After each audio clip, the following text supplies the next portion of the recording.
Coming up on 5 Minute News.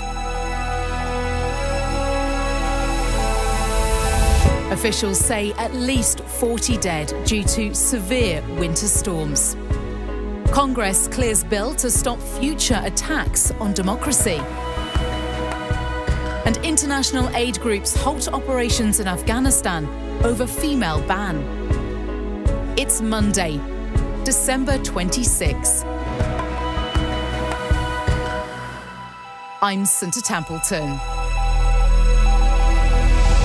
Millions of people hunkered down to ride out the freezing storm that has killed at least 40 people across the US and is expected to claim more lives after trapping some residents inside houses with heaping snowdrifts and knocking out power to several 100,000 homes and businesses. The scope of the storm has been nearly unprecedented, stretching from the Great Lakes near Canada to the Rio Grande along the border with Mexico. Around 60% of the US population has faced some sort of winter weather advisory or warning, and temperatures plummeted drastically below normal from east of the Rocky Mountains to the Appalachians, the National Weather Service said. Some 1,346 domestic and international flights were cancelled as of early on Sunday, as forecasters said a bomb cyclone, when atmospheric pressure drops very quickly in a strong storm, had developed near the Great Lakes, stirring up blizzard conditions, including heavy winds and snow.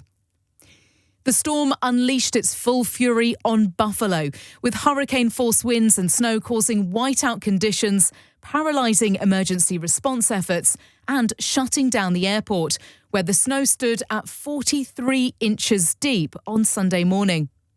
The storm knocked out power in communities from Maine to Seattle, but heat and lights were steadily being restored across the US.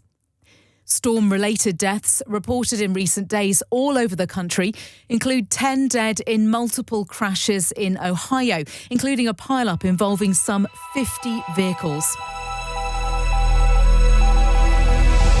Congress on Friday gave final passage to legislation changing the arcane law that governs the certification of a presidential contest, the strongest effort yet to avoid a repeat of Donald Trump's violence-inflaming push to reverse his loss in the 2020 election.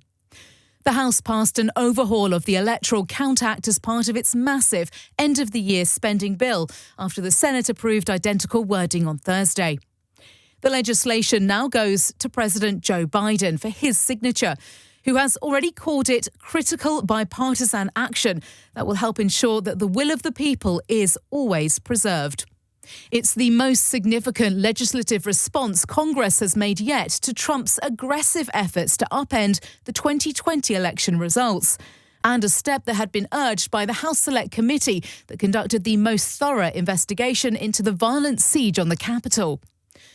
The provisions amending the 1887 law, which has long been criticised as poorly and confusingly written, won bipartisan support and would make it harder for future presidential losers to prevent the ascension of their foes, as Trump tried to do on January 6, 2021. It's a monumental accomplishment, particularly in this partisan atmosphere, for such a major rewrite of a law that's so crucial to our democracy, said Rick Hassan, a law professor at the University of California in Los Angeles. This law goes a long way towards shutting down the avenues Trump and his allies tried to use in 2020 and could have been exploited in future elections. Foreign aid groups on Sunday suspended their operations in Afghanistan after a decision by the country's Taliban rulers to ban women from working at international and local non-governmental organisations. Save the Children, the Norwegian Refugee Council and CARE said they cannot effectively reach children, women and men in desperate need in Afghanistan without the women on their workforces. The NGO ban was introduced a day earlier, allegedly because women were not wearing the Islamic headscarf correctly. US Secretary of State Antony Blinken called the decision devastating, adding women are central to humanitarian operations around the world. The three NGOs provide healthcare, education, child protection and nutrition services and support amid plummeting humanitarian conditions.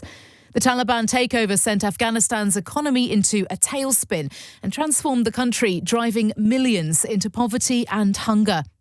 Foreign aid stopped almost overnight, with sanctions on Taliban rulers, a halt on bank transfers and frozen billions in Afghanistan's currency reserves, having already restricted access to global institutions and outside money that supported the country's aid-dependent economy before the withdrawal of US and NATO forces.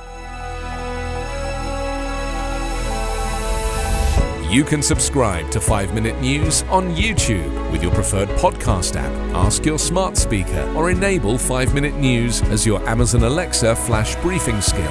Subscribe, rate and review online at 5minute.news. 5 Minute News is an Evergreen podcast covering politics, inequality, health and climate, delivering independent, unbiased and essential world news daily.